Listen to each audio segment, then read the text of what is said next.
elas eram elas próprias os valores que elas representavam. Tanto é que moeda, o nome moeda vem do quê? Da moeda que a gente carrega, que eram cunhadas em metais preciosos. As notas representam essas moedas, e eram notas escriturais, serviam como conversão.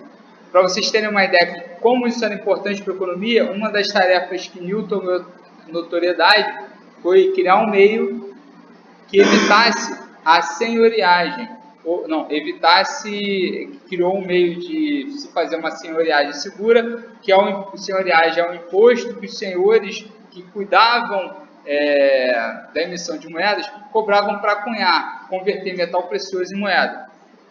Você chegava com ouro, quero converter esse ouro em moeda oficial. Aí o cara ia e dava o selo da senhoriagem. Não, o quinto, no Brasil, representava o imposto sobre extração de ouro. Ou seja, 20% ia para a coroa portuguesa. Mas senhoriagem é o custo que você pagava para cunhar, transformar metal precioso em moeda com um selo real, com um selo do senhor que você que dava o respaldo daquela moeda. Para você ter uma ideia, grande parte das moedas que circulavam na Europa no século XV e XVI tinham símbolos islâmicos, porque eram cunhados a grande parte da planície da Península Ibérica foi de domínio mouro, foi domínio islâmico, e grande parte da circulação de mercadorias e serviços entre Ásia e Europa passava pelo Oriente Médio.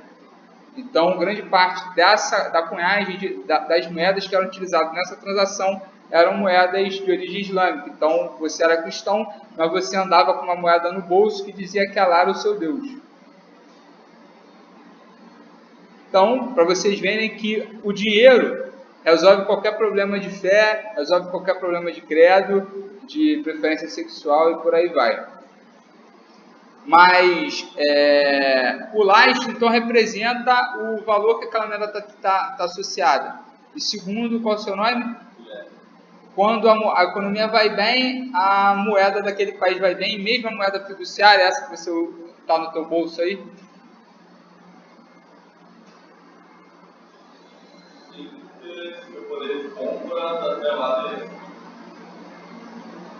O seu poder de compra está atrelado à economia do país? Se a economia é anual, vai aumentar, mas no seu bolso vai estar vendendo, vai comprar menos. Está vendo como a gente vive num país meio esquisito? Por exemplo, se a economia vai mal, os preços sobem. Faz sentido isso? A demanda aumentar numa economia que vai mal, o preço subir?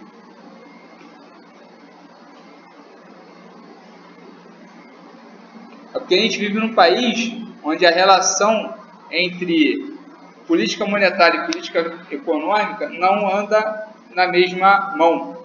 Vou explicar o porquê. A moeda, hoje, quem define o seu valor é o mercado. A autoridade monetária hoje, que é o Banco Central, ele tenta regular esse valor da moeda com base num sistema macroeconômico que a gente já discutiu, que é o tripé macroeconômico de câmbio, não sei se a gente discutiu, câmbio flutuante, superávit fiscal e meta de inflação.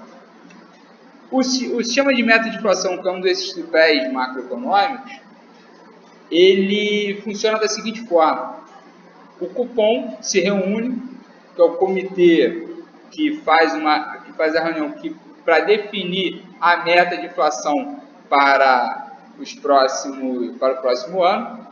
Uma vez definido a meta de inflação e a banda, ou limite, ou intervalo de confiança que essa inflação pode seguir, a autoridade monetária persegue essa meta inflacionária com base no instrumento que se chama juros, a taxa de juros básica. Ou seja, ele utiliza esse instrumento de taxa de juros básica, ou seja, remunerar os títulos da dívida do governo de forma a tentar fazer com que a moeda tenha o seu comportamento em termos de inflação próximos ao que foi determinado pelo Copom. Mas deixa eu trazer a coisa mais para o campo de um linguajar mais simples. O Banco Central, que é a autoridade monetária, ele controla o valor da moeda fazendo o quê? Um sistema simples de oferta e demanda. Quanto maior a oferta de um bem, o que acontece com o preço desse bem? Diminui. Quanto menor a oferta, o preço dele aumenta. E existe uma demanda por esse bem. Então, no mercado monetário, existe oferta e demanda por moeda. O nome desse mercado monetário se chama LM. Vocês vão ver, por exemplo, se for estudar economia, cai muito com o curso modelo SLM. Yes, Investment Savings, LM, Liquid Money. Esse Liquid Money, a curva LM, é a curva que determina equilíbrios entre oferta e demanda por moeda em um determinado país a uma determinada renda e a uma determinada taxa de juros. E aí deixa eu explicar essa história. Então, eu estava falando aqui de criptomoeda, então ela é baseada, tem seu lastro, baseado na capacidade de processamento computacional. Beleza. Aí vamos falar agora da moeda fiduciária, que é o que a gente carrega no bolso.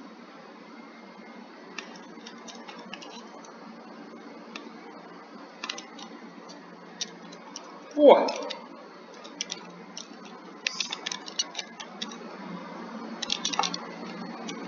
Moeda fiduciária. Vamos ver se eu consigo trocar finalmente a cor. Pronto. Beleza. O seu lastro não existe. O lastro da moeda fiduciária é a confiança na autoridade monetária. O Banco Central não vai fazer ou não vai fazer merda com a moeda, ou seja, não vai expandir essa moeda.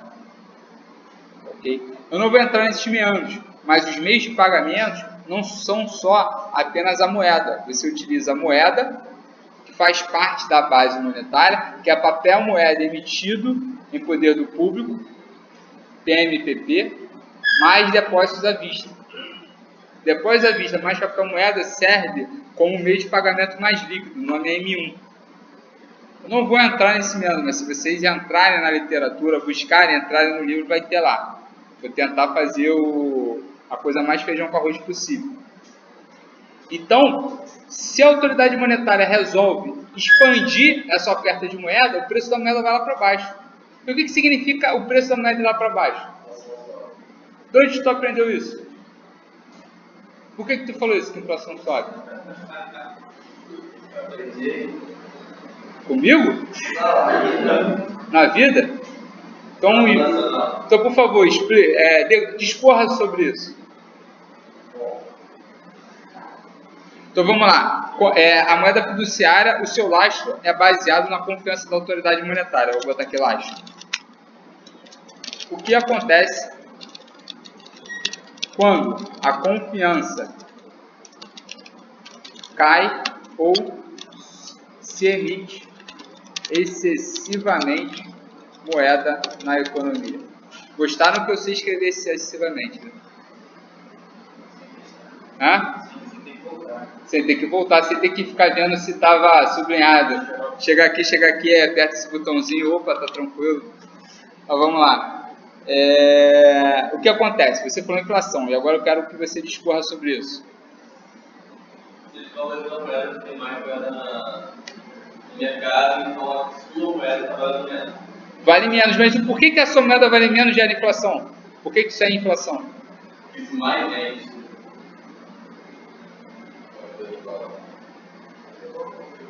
Hã? É que vocês não estão conseguindo. O problema de vocês é definir inflação. Vocês entendem que inflação é a subida de preços, certo? Inflação é uma sexta quase preço. Não, é assim que ela é mensurada. Por isso que vocês não estão conseguindo explicar. Inflação, na realidade, é a perda do poder de compra da moeda. Como é que ela é mensurada? Você pega uma cesta, acompanha ela durante o tempo. Se o preço dela subiu, não significa que esses bens ficaram mais valorizados. Significa que a sua moeda se desvalorizou. Então, o que acontece? Inflação. Então, inflação Definição. É a perda do poder de compra mensurada, geralmente, vou botar aqui geralmente, através do acompanhamento de um determinado índice de preços que acompanha uma cesta de bens arbitrária ao longo do tempo. Claro.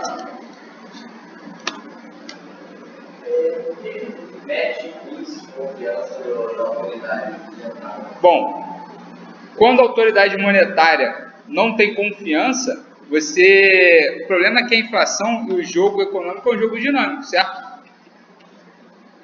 É um jogo dinâmico. Por exemplo, você sabe jogar futebol?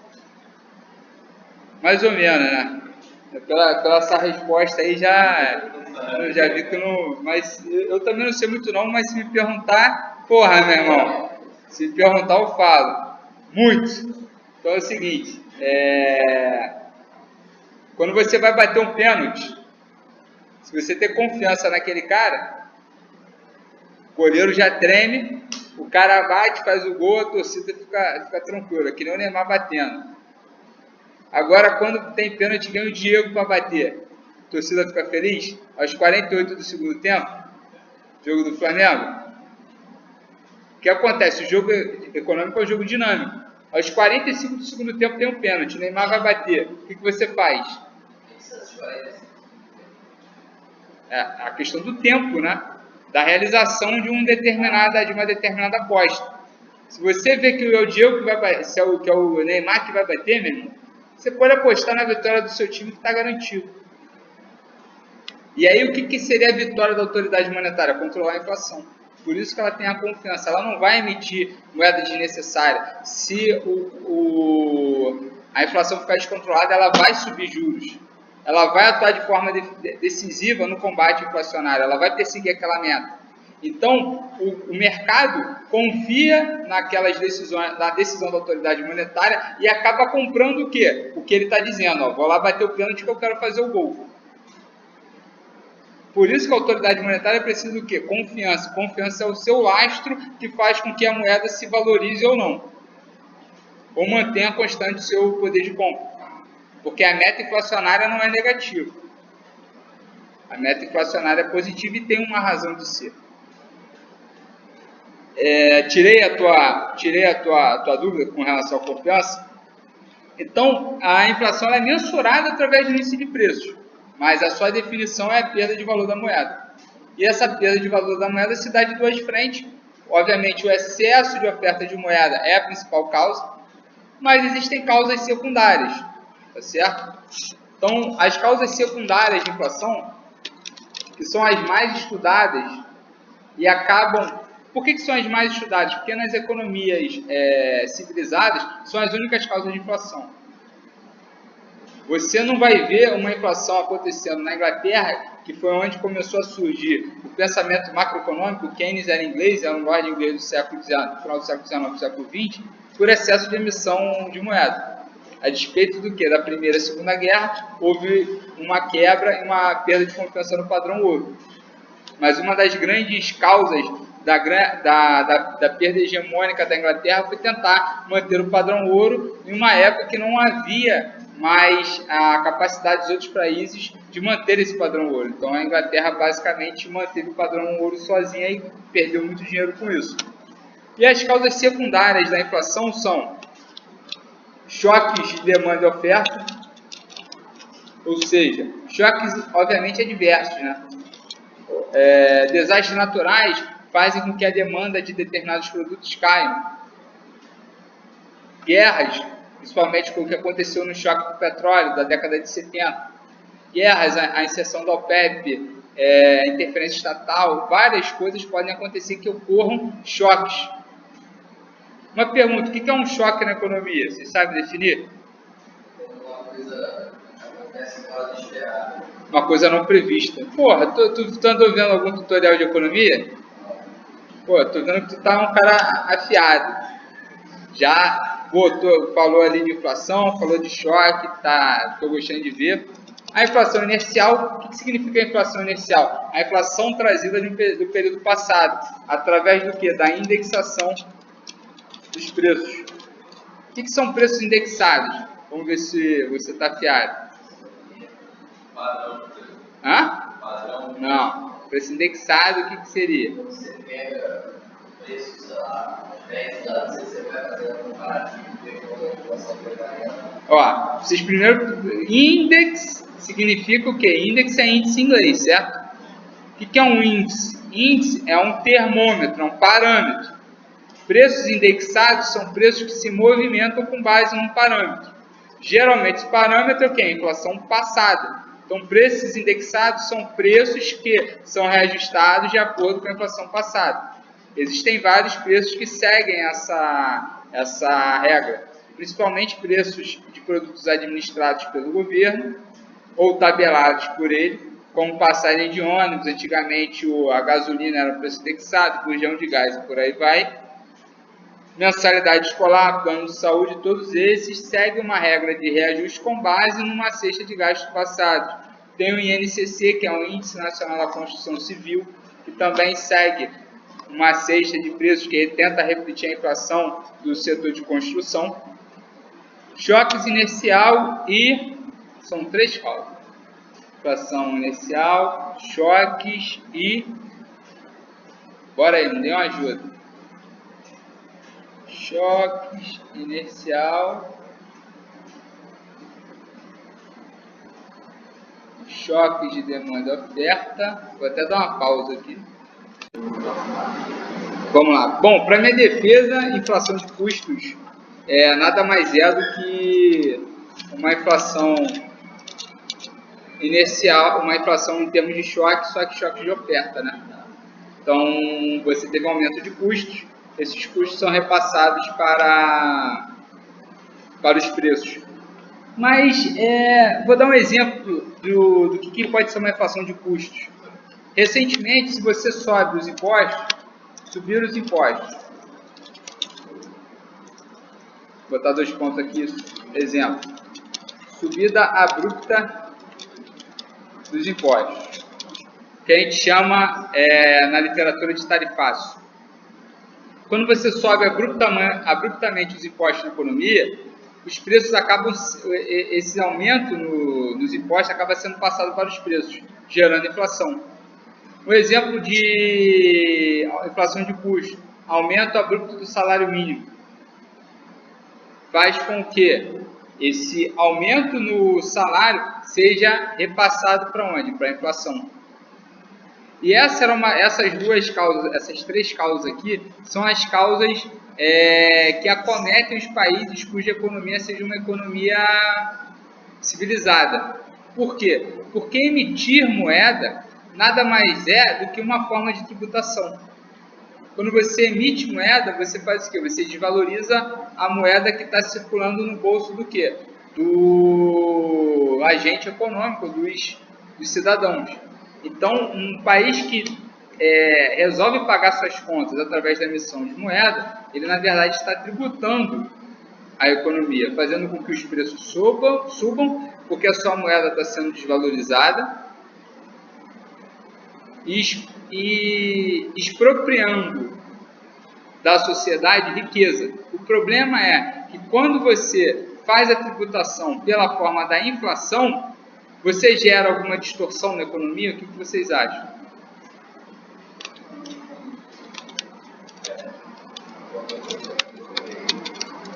Fala mais alto.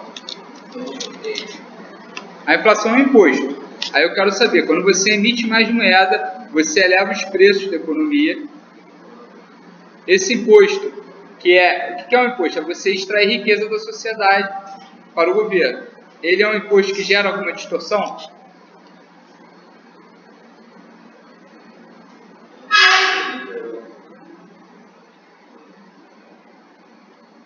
O que vocês acham?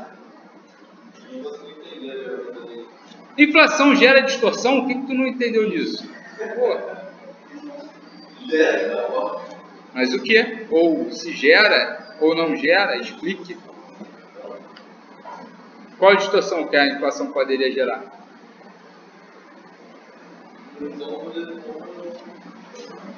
Não, quero saber distorção. Você tá, quando você gera inflação, eu estou dizendo que inflação é um imposto que extrai riqueza da economia. Extrai riqueza, gerando distorção. Qual seria essa distorção?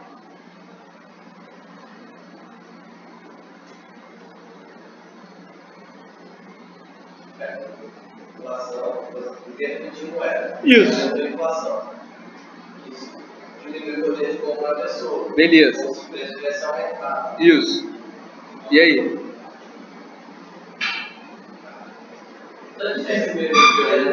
Tá difícil não, vocês que estão...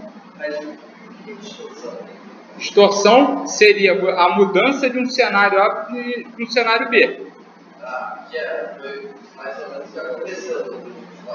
Tá, mas aí o que eu estou falando dentro da sociedade, ou dentro da composição social, econômico-social, na pirâmide ou nas relações de renda, nas classes sociais. Por que ele fica mais pobre ainda?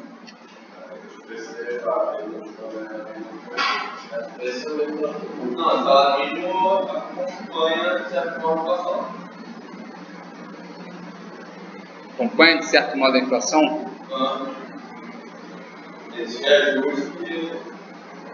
Você tem uma regra hoje de reajuste de salário mínimo que repõe a inflação mais o crescimento econômico. Então, se você tem, se a economia não cresce, o salário mínimo não tem crescimento real, não. Tem perda real. E aí? Bom, a história é simples. A inflação é um imposto. É um imposto baseado na emissão de moeda. Então, você tem um efeito senhoriais,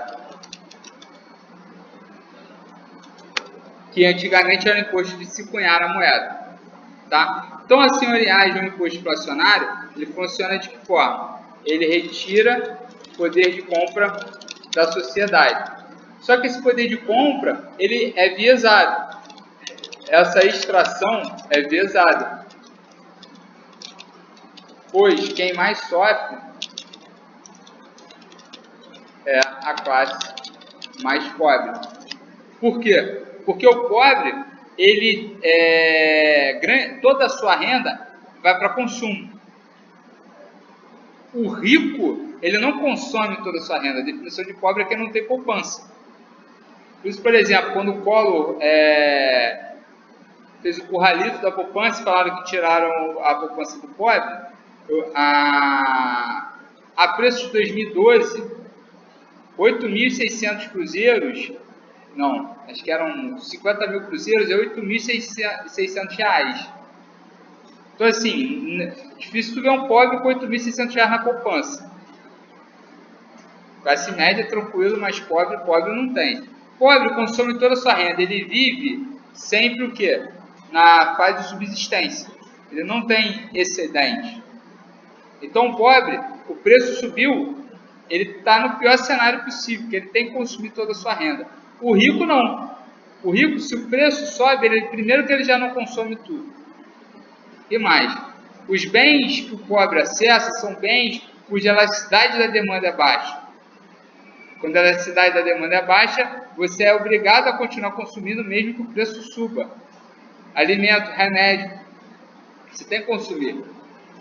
Os bens que o rico consome são bens cuja elasticidade da oferta é baixa. Ele pode deixar de consumir uísque, ele pode deixar de consumir iate, mas o vendedor de uísque, o vendedor de iate, ele quer manter aquele cliente. Então a margem do ofertante diminui, o pobre, ou de outra forma, a sua margem diminui, ou seja, o excedente do demandante diminui. Então o pobre ele é obrigado a consumir mais da sua renda com bens de necessidade básica.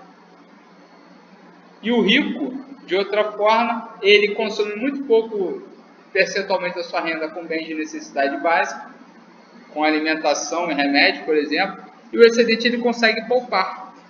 E ele tem à sua mão instrumentos que permitam que ele tenha o que? A correção monetária. Então, como ele tem esses instrumentos, ele pouco ou nada sofre com a inflação.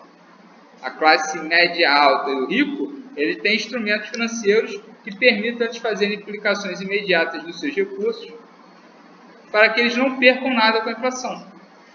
Ele deixa o dinheiro aplicado, resgata quando quer fazer um consumo em determinado período. Já o pobre não recebeu, já tem que correr para consumir todo o dinheiro que ele tem. E mais, eu vou botar aqui, através do consumo de bens de subsistência,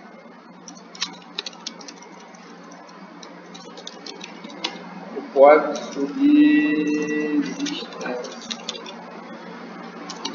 Os mais pobres têm grande parte da sua renda comprometida com bens cuja elasticidade da demanda é baixa, ou seja, os preços irão subir mais fortemente. Quando o reajuste inflacionário é sempre baseado em quê? É baseado em alíquotas, ou seja, porcentagem. Uma inflação de 6%, de 10%, significa que 1.000 subiu para 1.100, certo? E 10.000 subiu para 11.000. Então, enquanto o salário do pobre sobe em R$100, o salário do... Vou botar rico. Rico não recebe salário. Vou botar o salário do rico sobe em R$1.000 em termos absolutos. Ou seja, a distância aumentou. Percentualmente você não enxergou uma diferença, mas a distância aumentou. O pobre recebia 1.000, passa a receber 1.100 com reajuste inflacionário. O rico recebia 10.000, agora recebe quanto? 11.000. O rico passa a ganhar mais que o pobre quanto? R$900.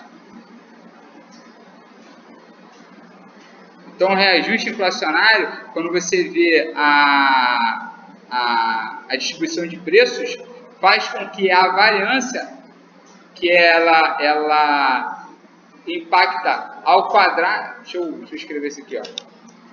A distribuição, efeito da inflação na distribuição de salários. A variância de AX como é que é? Uma variável aleatória vezes uma constante. Não é A ao quadrado vezes a variância da constante? Já viram isso?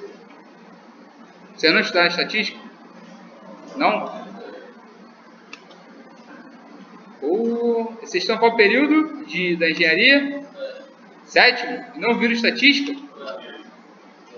Você não viram operador de esperança e variância? Não, eu tenho uma coisa errada aí. Mas, sem problemas, calma. Então é o seguinte, ó. Isso aqui é a distribuição de salário, essa aqui é a reta de salários e essa aqui vai ser a minha distribuição de salários. Vou ver se eu consigo escrever uma curva normal. Por que a senhorita já está nervosa? Posso saber? Já está acabando, já. Já está acabando. Pega essa explicação que é boa. Tá ok? Essa é a distribuição de salários. Preste atenção aí, filho. Preste atenção. Então, essa é a distribuição de salários. Deixa eu pintar aqui de... Não, vou botar cor, não.